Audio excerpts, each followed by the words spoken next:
tous et bienvenue dans cette nouvelle vidéo qui va porter sur les virus. J'ai eu l'idée de faire cette vidéo parce qu'au cours d'un dîner avec ma copine Stéphanie, elle m'a dit « Franchement Tiffaine, je suis allée sur la page Wikipédia des virus et j'ai rien compris ». Nous allons donc parler dans cette vidéo des virus et plus particulièrement du coronavirus félin, car oui, ce virus existe aussi chez le chat. Alors la première question de Stéphanie, c'était « C'est quoi un virus ?» Quand elle m'a posé cette question, ma première idée, ça a été « C'est un super parasite ». Parce que les virus, c'est pas une cellule, c'est pas une bactérie, c'est vraiment un objet minuscule qui porte de l'information génétique et qui est capable de hacker toute une cellule pour entrer à l'intérieur, s'y multiplier et ensuite propager son information génétique aux autres cellules. C'est-à-dire que le virus, sans une cellule hôte, il ne peut rien faire. Il a vraiment besoin d'une cellule afin d'entrer à l'intérieur et de s'y multiplier. Seul, il est complètement inoffensif et ne peut pas se multiplier. En revanche, quand le virus trouve une cellule hôte, il arrive à faire entrer à l'intérieur son matériel génétique et là, le matériel génétique va servir à créer des nouvelles copies du virus. Et ces nouvelles copies vont pouvoir, à leur tour, aller contaminer d'autres cellules de façon à créer d'autres copies et ainsi de suite. Alors, la deuxième chose, quand Stéphanie m'a posé sa question « C'est quoi un virus ?», je me suis dit, en fait, sa question, elle n'est pas bonne. Il faudrait demander, c'est quoi les virus? Parce qu'il existe plein de virus vraiment complètement différents. Et heureusement pour nous, tous ces virus ne sont pas méchants. Il n'y en a qu'une centaine que l'on va appeler pathogènes pour l'homme. C'est-à-dire qu'ils vont pouvoir entrer dans les cellules humaines, s'y multiplier et provoquer des maladies. Ces virus, ils sont principalement différents selon leur forme et selon le matériel génétique qu'ils portent. Vous vous souvenez, l'ADN et l'ARN qu'on avait vu à l'école? Et bien ça, c'est du matériel génétique. Et en fonction de la différence de matériel génétique qu'ils portent, on va les classer dans différentes familles. Si on prend comme exemple des virus assez connus, on pourrait par exemple parler d'Ebola. Ebola, c'est une sorte de grand ver de terre velu qu'on appelle un filovirus, parce qu'il est long comme un fil, et qui va avoir comme matériel génétique de l'ARN messager. Il fait donc pénétrer son ARN messager en se collant à la cellule, et cet ARN messager va permettre de produire des protéines et des copies de l'ARN, et ensuite de nouveaux petits ébolavirus qui vont eux-mêmes pouvoir entrer dans d'autres cellules. Nous pourrions aussi parler du virus de la grippe. Il existe en fait 4 types de virus de la grippe différents, A, B, C et D. Alors si on schématise, le virus de la grippe, lui, c'est une sorte de boule. Et c'est une boule comme si elle exposait des petits drapeaux à sa surface. Et vous pouvez avoir 2 types de drapeaux à la surface qui vont être ce qu'on appelle des antigènes, qui vont permettre de reconnaître le virus. Et ces drapeaux, ils peuvent être de 2 types. Ils vont être de type H ou de type N. Le H, c'est pour hémagglutinine et le N pour neuraminidase. Et du coup, quand vous êtes un virus de la grippe, vous pouvez avoir 11 types différents de drapeaux N et 18 types différents de drapeaux H. Comme vous n'en exposez qu'un seul à la fois, on va pouvoir vous caractériser. Et par exemple, si vous prenez le premier drapeau H et le premier drapeau N, on va vous appeler H1N1. Pourquoi c'est très important de savoir quel petit drapeau H ou N exprime le virus de la grippe qui vous contamine? Tout simplement parce qu'ils n'ont pas tous le même pouvoir pathogène. Et surtout, il n'y aura pas le même vaccin. Vous savez, le virus de la grippe, on va vous vacciner tous les ans, parce que tous les ans, en fait, c'est pas le même virus avec ces petits drapeaux H et N qui va arriver en France. Alors, la deuxième question de Stéphanie, c'était « Ça fait quelle taille un virus ?» Alors, comme on a dit, il y a plein de virus différents. Donc, globalement, ils peuvent avoir des tailles complètement différentes. En moyenne, un virus, ça fait 250 nanomètres. C'est-à-dire que ça fait 250 par 10 puissance moins 9 mètres. C'est tout petit. En comparaison, une cellule humaine fait 20 micromètres, c'est-à-dire 20 fois 10 puissance moins 6 mètres.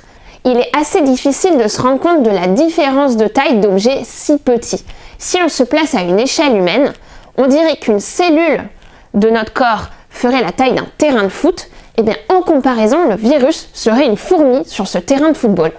La cellule a beau être 10 000 fois plus grosse que le virus, elle va complètement se faire avoir par celui-ci. Il va faire pénétrer son matériel génétique et elle ne va rien pouvoir faire. Elle va juste produire des copies du virus. Alors, quel est le problème de ces virus? En fait, les virus, quand ils rentrent dans les cellules humaines, ils vont faire 2 choses. Comme on a dit, ils vont se multiplier à l'intérieur. Le problème, c'est alors que la cellule qui est haute ne remplit plus sa fonction première. Si par exemple c'est une cellule de vos intestins qui est censée absorber les nutriments des intestins pour ensuite les faire passer dans votre sang, et bien en fait elle ne va plus remplir ce rôle, elle va être consacrée entièrement au fait de multiplier des copies du virus qui l'a contaminé et plus du tout remplir son rôle principal. Le deuxième problème, c'est qu'au bout d'un moment, elle aura produit tellement de copies du virus que la surcharge virale va faire que la cellule va mourir. C'est ce que l'on appelle l'apoptose cellulaire. Et donc, si les cellules meurent, l'organe qui contient plusieurs cellules ne va plus pouvoir remplir sa fonction. Alors, la troisième question de ma copine Stéphanie, elle m'a un peu surprise. Sa question a été, est-ce qu'il y a des gentils virus? Alors en fait, comme je vous ai dit, il existe plus de 5000 virus différents, et probablement beaucoup plus. Et sur ces 5000 virus, il n'y en a qu'une centaine que l'on va dire pathogènes, c'est-à-dire qu'ils vont provoquer des maladies chez l'homme. Donc on pourrait dire qu'il y en a 4900 qui nous sont complètement indifférents. Donc on pourrait tout à fait les qualifier de gentils. On commence à exploiter les capacités des virus. Comme je vous ai dit, le virus, il est capable d'entrer dans un certain type de cellules spécifiques. On s'est rendu compte qu'il y avait aussi des virus des bactéries. Et donc ces virus, ils sont capables d'entrer dans la bactérie, de s'y multiplier et de détruire la bactérie. C'est tout particulièrement intéressant dans le contexte actuel où nous sommes avec des résistances aux antibiotiques. La résistance aux antibiotiques, je pense que vous en avez tous entendu parler, c'est en fait la capacité de certaines bactéries à se multiplier malgré le fait qu'il y ait un antibiotique dans leur environnement. Et ça pose problème parce que si ces bactéries, elles sont vraiment méchantes pour l'homme et provoquent des maladies graves, eh ben on va plus avoir de moyens d'arrêter la maladie. L'une des solutions donc à la résistance aux antibiotiques de certaines bactéries, c'est ce qu'on va appeler la phagothérapie. On va prendre un phage, c'est-à-dire un virus spécifique des bactéries, et il va entrer dans les bactéries qui provoquent des maladies chez l'homme, s'y multiplier et les détruire. Et ainsi de suite. Une fois qu'il aura détruit une bactérie, il y aura beaucoup plus de copies de ce phage dans notre corps qui vont pouvoir à leur tour détruire beaucoup plus de bactéries. Et c'est ainsi qu'on va guérir la maladie. La capacité de tuer des bactéries, des virus est actuellement à l'étude. Il n'y a aucune autorisation de mise sur le marché actuellement de médicaments utilisant cette propriété de phagothérapie. Et le coronavirus dans tout ça, c'est quoi comme virus? Alors, comme on a dit, on classe les virus en fonction de leur matériel génétique. Le matériel génétique du coronavirus, c'est un ARN monocaténaire positif. Ce matériel génétique, il est dans une enveloppe qui est elle-même dans une nucléocapside. Tout ça, c'est des mots un peu compliqués. Pour faire simple, le coronavirus, on l'appelle ainsi parce qu'il a une couronne. Quand on le regarde au microscope, il y a plein de petites particules autour de lui qui forment une couronne. C'est pour ça qu'on l'a appelé coronavirus. Et les protubérances de sa petite couronne lui permettent de reconnaître sa cellule hôte et de s'y fixer afin d'y faire entrer son matériel génétique. Une fois à l'intérieur de sa cellule hôte, il va pouvoir utiliser les éléments de cette cellule afin de se multiplier, créer de nouvelles copies de lui-même qui vont sortir de la cellule et aller contaminer de nouvelles cellules. Et c'est ainsi que le virus se propage. Alors, dernière question de ma copine Stéphanie, qu'est-ce que c'est que le coronavirus du chat? Parce qu'elle avait lu sur internet, en tapant coronavirus, que ça existait aussi chez les félins. Effectivement, le coronavirus, il existe dans différentes espèces. Le chien, le chat, mais aussi l'humain, comme on le voit avec les actualités. Le coronavirus du chat, attention, c'est un petit peu compliqué. Chez le chat, le coronavirus existe sous deux formes. Une forme que l'on va dire entérique, qui va être au niveau des intestins, et qui va provoquer une maladie qui souvent passe inaperçue, avec des signes de diarrhée, de la fièvre, votre animal va être un peu fatigué, mais rien de très grave.